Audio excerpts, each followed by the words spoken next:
There's nothing as fragrant and as colorful as the sweet pea, and you know, they're really easy to grow.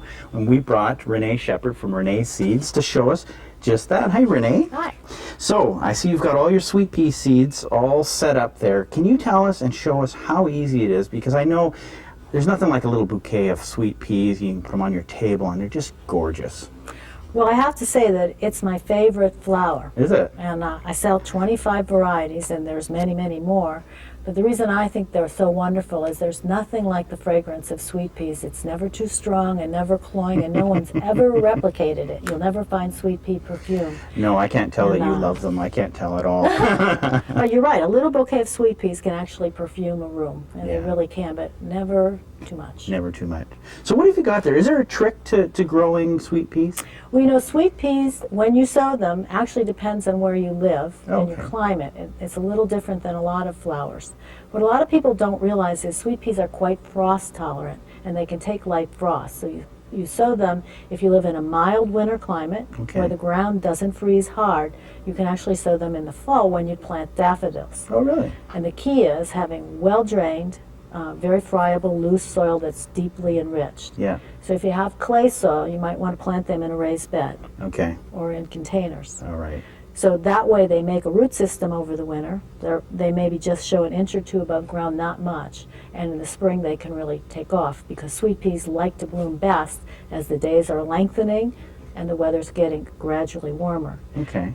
And then if you were in a frosty location? If you live in a cold winter area where the ground freeze is hard, then you can start them in advance very early in spring. Okay. When you'd start onions, you know, January, February, Yeah. March, depending where you are, to plant out as soon as you can.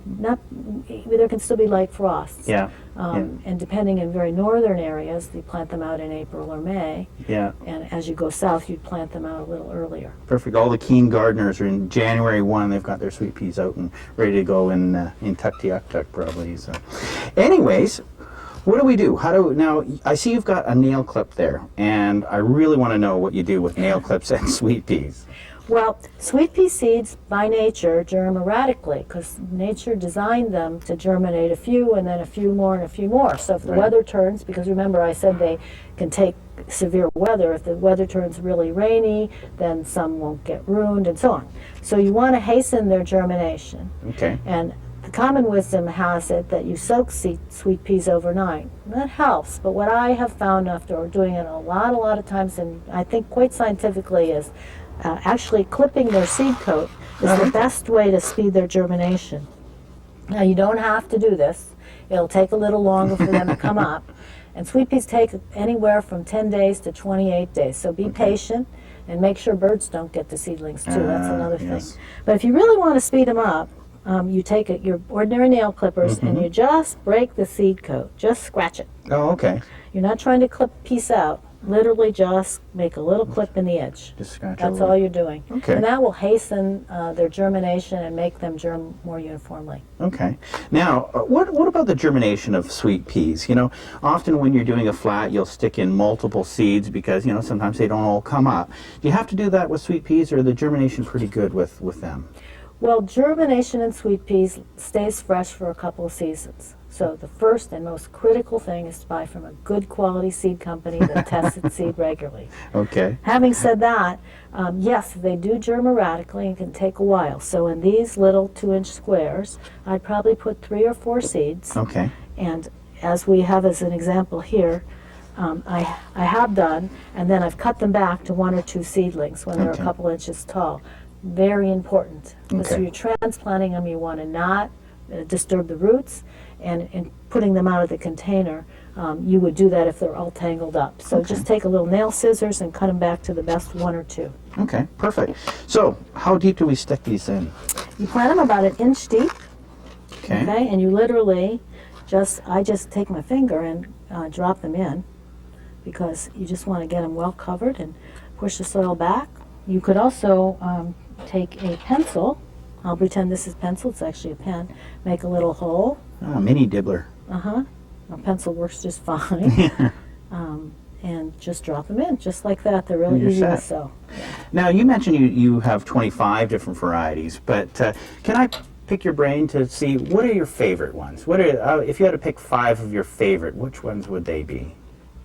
Well, it's hard to choose, but I would definitely say my favorite sweet pea. This is called April in Paris. Okay. It's bred by Dr. Keith Hammett, who's a sweet pea breeder in New Zealand, who's breeding for fragrance. One of the very few breeders who's doing, and this is the most fragrant of all sweet peas I've ever found. So April in Paris. Okay. I'll And, steal that one. Thank you. Then, because I love to have containers, this is an old heirloom. It's about a couple hundred years old, called Cupid. They're pink and white, fragrant, and they drape about 8 to 10 inches and cascade from a container. So I love these. Oh, okay. And you get several cuts of, you let them bloom, cut them back, and they'll bloom again. Start again. Great. Oh, you realize I'm taking these home, don't you? And this is something that I've just started to do. This is the different species. These are perennial sweet peas. They are not fragrant, but they look like little orchids. And okay. they come in sprays, and they vine up and produce a beautiful hedge, and they form tubers and come back, and they're hardy to zone 4. So a very different species than all the others we've been talking about, but quite wonderful and reliable. Neat. And then finally, and this might not be to everyone's taste, but I'm kind of a sweet pea, freak. So this is another species, and they're electric blue color. Oh, yeah. And they're tiny sweet peas. This color Yeah. is bright blue, perfect for containers. These grow short. They're just about 2-3 feet tall. Oh, neat. Excellent. And then finally, did you say 5? I said Only the 5. I love this one. It's called watermelon. And it's a color of watermelon flesh and very fragrant, just pinky, peachy, happy color. Perfect. Nice. Probably nice with the electric blue, I would think.